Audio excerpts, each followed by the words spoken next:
Welcome to Market Masterclass on this Wednesday, the 25th of October, and we've now slipped down to the southeasternmost tip of the North Island of the country of New Zealand. We're going to the centre of government, and interestingly enough, the world's southernmost capital city. We're looking at Wellington, named after the Duke of Wellington from the UK. We're talking about a population here. It's 500,000 people, so it's nowhere near the biggest city in New Zealand, but it's the capital city. And 500,000 is about 10.6% of the New Zealand total population. And an interesting statistic is that 25% of Wellington's population is estimated to be born overseas. There's a massive construction boom in the city.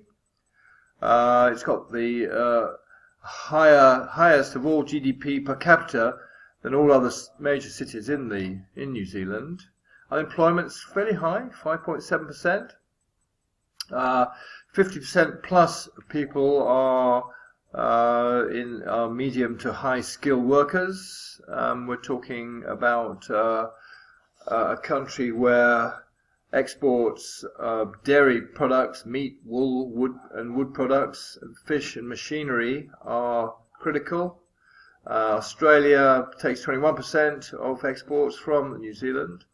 15% go to China, 9% go to Japan, 7% go to Japan, and 9% goes to the USA.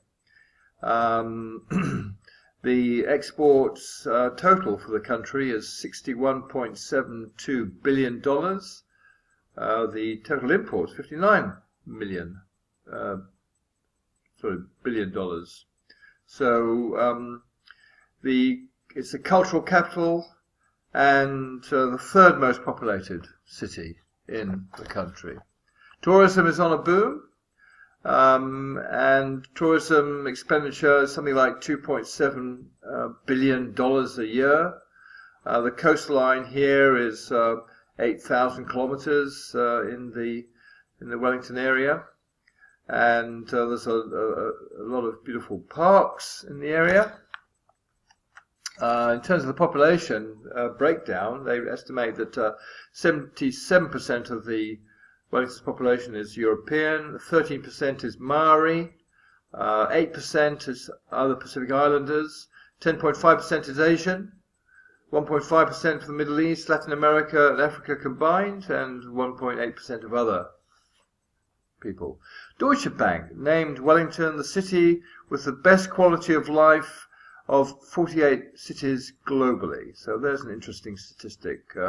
Ranked by pollution, property prices versus income ratios, traffic and ability to commute, and the purchasing power. So that's interesting statistics there.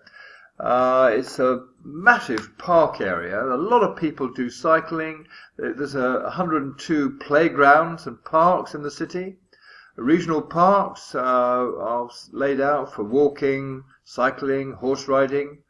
Public transport is tip-top and is the most used of any public transport network in the whole country. Home ownership is pretty high, actually, at 55%.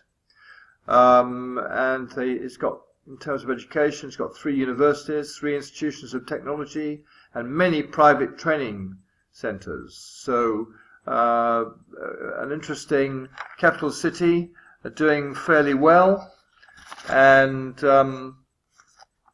we're glad to say that the economy is doing fairly well in this capital city of New Zealand. I hope you found that useful and interesting. Bye for now.